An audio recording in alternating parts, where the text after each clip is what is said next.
Okay, so I want you to imagine something. If I handed you a book, say, written 600 years ago, Right. and it's full of illustrations of plants you have never seen in your life, and charts of stars that just don't match our sky, how long would you actually spend trying to read it? That's a compelling question. I think for most of us, it's probably, what, 10 minutes? Yeah, maybe. You'd give it a good try. You might, try to Google the pictures, realize you're completely out of your depth, and then it goes back on the shelf. A curiosity. Exactly. But I want you right now to really imagine holding this thing. It's a physical object. It's small. This isn't some massive dusty tome from a movie wizard's library. No, not at all. It's about the size of a standard paperback. And it smells of old parchment. That distinct, almost animal scent of vellum. You open it up and the pages feel kind of velvety. Mm-hmm. And then you look at the text. And that is exactly where the comfort of the familiar just ends. Because what you see isn't Latin, it's not Greek, it's not any German dialect. It's this flowing, elegant script that looks like a language, it acts like a language, but it absolutely refuses to be read. And what if I told you that the smartest minds in cryptography, I mean, people who broke impossible codes in World War I and World War II, the very people who went on to found the NSA, The best of the best. couldn't read a single word of this book? It is, and this is not an exaggeration, it is the Mount Everest of uncracked codes. It has beaten literally everyone who has ever stepped into the ring with it. So today we're going to play detective. We're going to walk through the evidence on the Voynich manuscript, or if you want the library call number, it's Benecki MS 408, A little less romantic, but yeah. where we look at the hard science, the carbon dating, the handwriting forensics, the mathematical analysis. And as we go, I want you to ask yourself, is this a lost language? A secret code hiding dangerous knowledge? Or is it, just possibly, the greatest and most elaborate prank ever played on the academic world? We have so much new analysis to get into, particularly some of the forensic work on the handwriting, which really changes the game. It completely upends that traditional theory of the lonely madman writing in total isolation. So let's start with the object itself, the artifact. Right now, as we speak, it's sitting in the Benecki Rare Book and Manuscript Library at Yale University, and it's named after a guy named Wilfred Voynich. Who was he? Voynich was a Polish book dealer, a fascinating figure, a revolutionary in his own right, actually. He bought this manuscript in 1912 From where? from a Jesuit college in Italy, the Villa Mondragone. And for a long, long time, the mystery really started and ended with him. There was even a pretty serious suspicion that he might have forged it himself. Which is a fair suspicion, right? A book dealer suddenly finds the world's most mysterious book. It's a good way to make a profit. Oh, absolutely. The ultimate rare find. But that's why we have to start with the physical evidence. Mm. Before we get into any theories about aliens or secret societies or, magic, let's just look at the chemistry. What is this thing actually made of? The container, the pages themselves, are vellum. Which is calfskin. Exactly, treated calfskin. The book has roughly 240 pages today, though if you look at the quires, the binding, we know that about 28 pages are missing from its original state. And it's small. You said about 9 by 6 inches. That size seems important to me. Usually when I think of medieval manuscripts, I'm picturing these giant illuminated Bibles that take 2 people to lift. And that's a crucial distinction. This was portable. It wasn't a church Bible meant to sit on a heavy lectern and never ever move. This was a book meant to be held, maybe carried in a satchel, A personal object. a personal object, or a reference guide of some kind, something meant to be used. And for decades, people just threw out these huge names for who could have written it. Roger Bacon, the famous 13th century friar, was a big one. Leonardo da Vinci was another popular choice. And, as we said, Wilfred Voynich faking it to make a buck. But in 2009, the University of Arizona stepped in with radiocarbon dating. This was the moment the timeline finally solidified, right? This was the hard fact check. This was the moment of truth. They took tiny, tiny samples of the vellum from different parts of the book to get a reliable average. Yeah. The results were definitive. The skin of the animals used to make this book, the vellum itself, dates to between 1404 and 1438.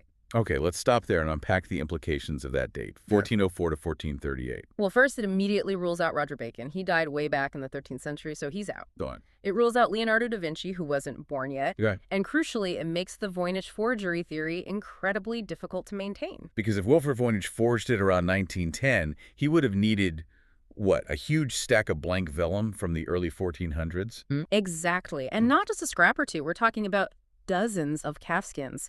The logistics of finding that much unused blank 500-year-old vellum in the early 20th century are, well, they're nearly impossible. It pretty much confirms this is a genuine medieval artifact. But what about the ink? Could it be a modern forgery on old vellum? I mean, could someone have scraped off old textbook palimpsest, I think they call it, and then just written over it? That's always the skeptic's fallback position, and it's a fair question. But the ink analysis helps us here. Macron Associates did a full chemical breakdown of the inks and the pigments used in the illustrations. And what did they find? They found oak gall ink. They found mineral pigments. Everything they analyzed was entirely consistent with 15th century European materials. There's no titanium dioxide, no modern synthetic chemicals. So if this is a fake, the forger was also a master chemist who knew exactly how to replicate medieval ink recipes down to the molecule. A master chemist and an expert in medieval vellum sourcing. The simplest explanation is that it's just real. So physically, the book is legit. It's from the early 1400s. It's real. But looking at the pages, it's a bit messy, isn't it? Doesn't look like one of those pristine, illuminated manuscripts you see in a museum. No, it's complex. There's very clear evidence of retouching. Some of the text and the drawings have been traced over with darker ink, probably at a much later date. To preserve it. Probably. So when you look at a digital scan online, you're often seeing the original faded intent overlaid with someone else's later attempt to keep it from disappearing. It complicates the analysis, but the base structure, the original layer, is undeniably medieval. Okay, let's open this book. Mentally, I mean. Yeah. Because the text is, as we've said, indecipherable.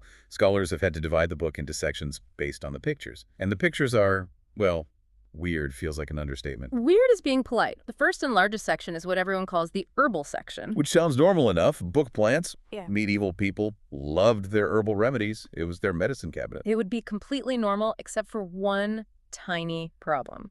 These plants don't exist. These plants don't exist. Right. I've seen these images. It's like someone tried to draw a plant from memory after having a very high fever. It's often called the Frankenstein theory of the plants. You look at an illustration and you can clearly see the roots of one known species grafted onto the leaves of another with the flower of a third. They're composite plants. They are.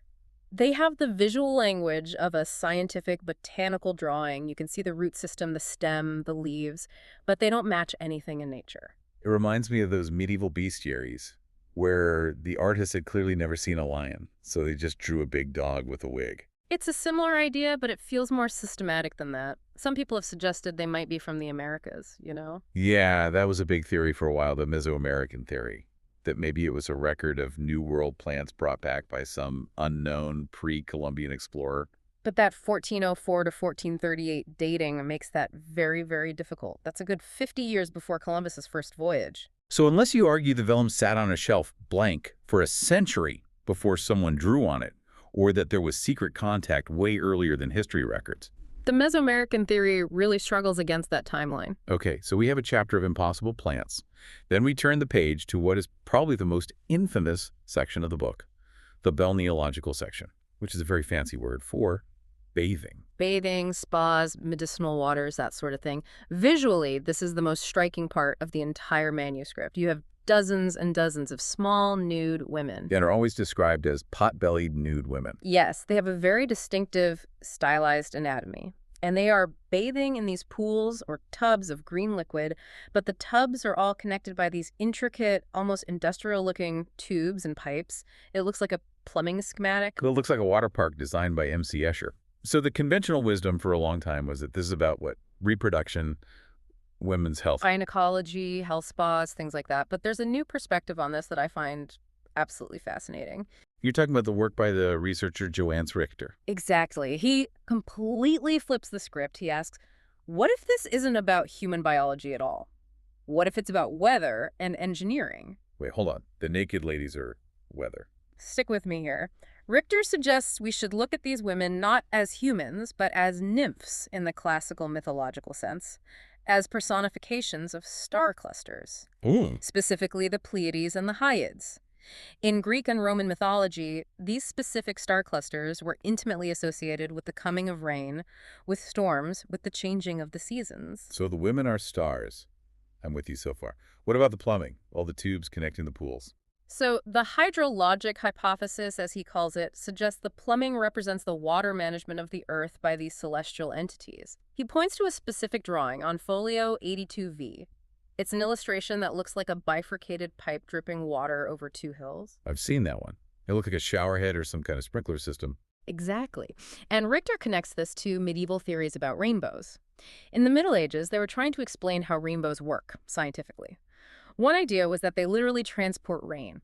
The theory here is that the manuscript is describing rainbow pipes, a sort of celestial engineering manual for how rain gets distributed from the heavens to the earth. That is wild. So it's not a spa guide for women. It's a physics textbook on how the stars use rainbows to pump water around the planet. It's a strong possibility, and it's so compelling because it reframes the weirdness of the illustrations. They're not biological nonsense anymore. They're symbolic scientific diagrams.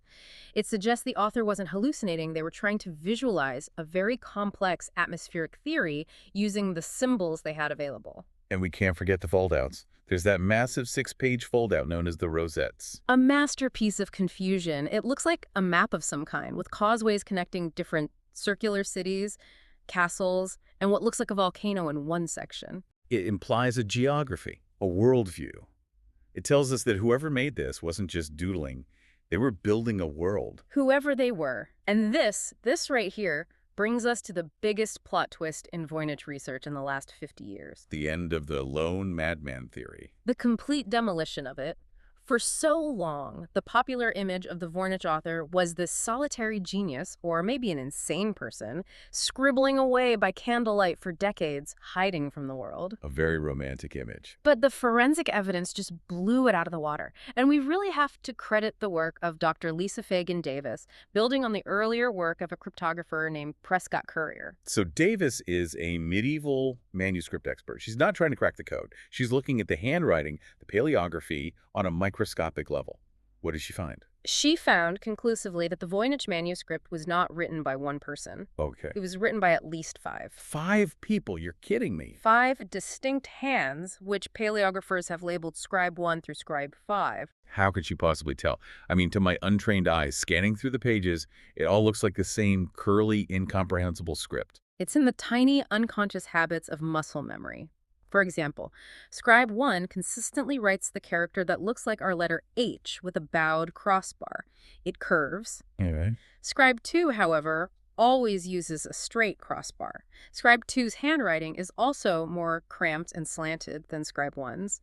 These are things you don't really control when you're writing thousands and thousands of words. They're like fingerprints. That's amazing. It's like catching a criminal because of the specific way they loop their G's. Exactly. And here is where it gets even more interesting. It's not just that 5 people wrote it, it's how they worked together. What do you mean? Scribe 1 and Scribe 2 collaborated on the big herbal section at the beginning, but they didn't just pass the book back and forth page by page, they swapped bifolia.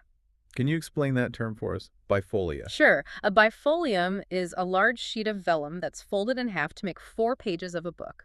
So you have a stack of these folded sheets, which is called a quire. Like a little booklet. Exactly. In one of the quires, Quire 4, the outer folded sheet is written entirely by Scribe 1, but the very next sheet, the inner one, is written entirely by Scribe 2. So they weren't adding to each other's work. They were working in parallel. Yes. They're sitting there, maybe across a table from each other, in a workshop. One person takes a sheet from the stack, writes their assigned section, the other takes the next sheet. Then they pile them back together to be bound later. That changes everything. It does. This implies a scriptorium, a workshop. This was not a secret diary hidden under a mattress. This was a production. An organized effort. An organized effort to create a specific product. This makes the mentally ill loner theory highly, highly unlikely. You just don't have a collective delusion of 5 people all inventing the same fake language with the same grammar rules at the same time. Right. You don't get 5 madmen who all hallucinate the exact same alphabet. Precisely. And they do share the language, but, and this is another amazing detail Prescott Currier noticed years ago, they write in different dialects. Dialects. Of an unreadable language. Yes. Scribe 1 writes in what they call dialect A. The other 4, Scribes 2, 3, 4, and 5, all write in dialect B. The spelling and word usage change slightly depending on who is holding the pen. Just like 2 people speaking English might use different slang or spelling color versus color, but they can still understand each other perfectly. So we have a workshop. sometime in the early 15th century, with a team of 5 people writing a massive illustrated book about non-existent plants and celestial plumbing in a language that has at least 2 dialects. That's the picture we have now. So why can't we read it? We have AI, we have supercomputers, we have the entire global network of the internet. Why is Voynich's, as they call it, still unread? Because Voynich's is almost perfectly designed to break our brains and our computers. Yeah. Visually, it's beautiful, it's flowing, it's loopy, it's made up of about 20 to 25 distinct characters. Which is a normal alphabet size. It fits right in with English or Latin. It does, but then you look at the flow of the writing, and there are almost no corrections. No crossed out words, no scribbles in the margin. Almost none. Think about when you write a letter or an essay. You stop, you scratch something out, you pause to think of a better word. The Voynich scribes wrote fluidly, without stopping, without hesitation, without fixing mistakes. It looks like they were either copying something that was right in front of them, or they knew the language so well it just poured out of them. Or the third option. They were just writing gibberish really, really confidently. That's the hoax argument. And it's a strong one, but then the math fights back.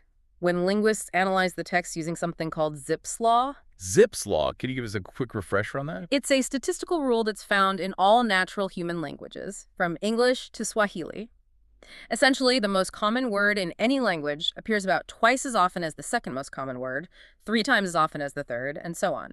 It creates a very specific, predictable curve on a graph. And what happens if you just mash a keyboard? You get a flat line. Random gibberish does not follow Zipf's law. The Voynich manuscript does. Perfectly. So it has the mathematical heartbeat of a real language. It does, but, and this is a huge but, it also has what linguists call low entropy. It's highly predictable. It's almost too regular. What does that mean? In English, there's a certain amount of randomness. If I say, the cat sat on the cat, you might guess mat, bed, or chair.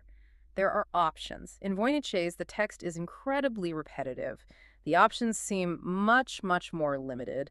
It's too structured in some ways. So follows one law of language but breaks another. Exactly, which has led to some really interesting computational analysis. There's a study by Elicido that used a hidden Markov model. That sounds incredibly technical. What did it actually find in simple terms? It was a fascinating study into the underlying structure. Elicido's model found that the different characters in the script behaved distinctly as either vowels or consonants. So it's not just a random collection of symbols. They seem to have phonetic roles. Yes. The text behaves like what's called an impure abjad, a writing system like Arabic or Hebrew, where vowels are sometimes implied or left out, or an abugida, where the vowel is a little mark attached to the consonant symbol. It strongly suggests a phonetic system, not just a list of code words. Which points back towards a real language again. But then we have the directionality issue. This one just blew my mind when I read the Parasol study on it. The Parasol study is very recent and, frankly, very confusing. Visually, when you look at the pen strokes under a microscope, the ink was put down left to right. Okay, so they wrote it the same way we write English, left to right. But when they analyzed the enneagrams, the common chunks of letters and words statistically, the underlying structure of the language seems to be optimized for reading right to left. Wait, let me make sure I'm getting this.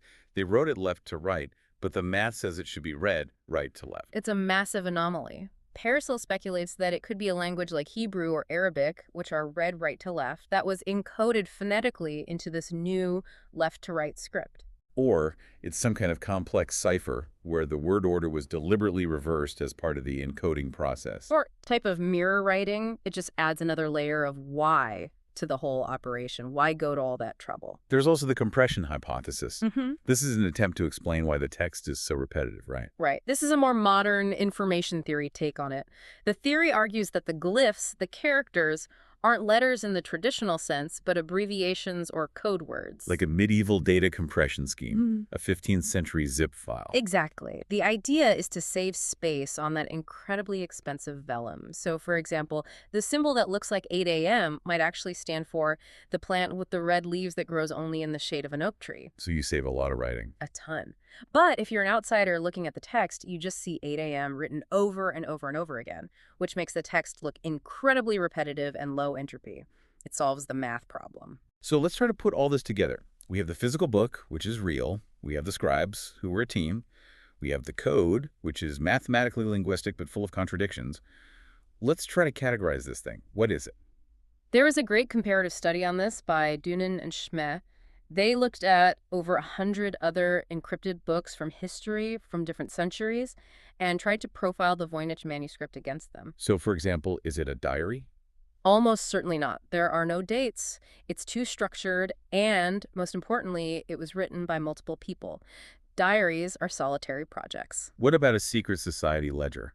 You know, records for the Freemasons or some alchemical guild. The illustrations don't match. Books from those kinds of societies usually have very specific ritual symbols, architectural diagrams, things like that, not naked ladies in pipes or hundreds of made-up herbal recipes. So where does it land in their analysis?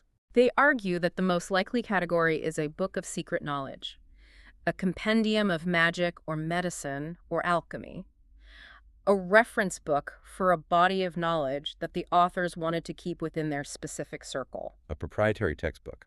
That's a great way to put it.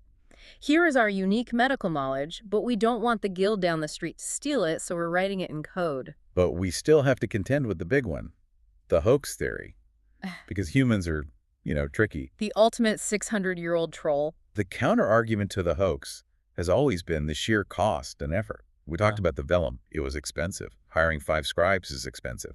Creating a fake language that just happens to pass Zipf's law 500 years before Zipf was even born that's an incredible feat. What if you wanted to sell a mysterious book from the East to a very wealthy, very curious emperor, like Rudolph II, the Holy Roman Emperor, who we know owned the manuscript later in its life? It might be worth the investment. It might. And a researcher named Gordon Rugg showed that you could generate Voynich-like text fairly easily using a simple tool called a Cardan grill. What on earth is a Cardan grill? Okay, imagine a table of syllables like Voynich, man, us, whatever. Then you take a piece of cardboard and cut random holes in it. That's your grill. You place the grill over the table of syllables and write down what you see through the holes. And then you just move the grill and do it again. Exactly. Rugg showed that this simple method can generate long strings of text that follow Zipf's law and look structured and repetitive, just like Voynich's, but are completely and utterly meaningless. So you could churn out sensible-looking nonsense very quickly. You could. It would explain the repetitiveness. It would explain the total lack of corrections. It's a method for creating a book that is designed from the ground up to look profound but say nothing. That is a tantalizingly cynical theory. But I just keep going back to the 5 scribes. I mean, can you imagine 5 people sitting in a room using this grid system to generate nonsense for months on end, all just to fool an emperor? That's a conspiracy in itself. It is. It requires a level of coordinated deception that is almost as impressive as creating a real code.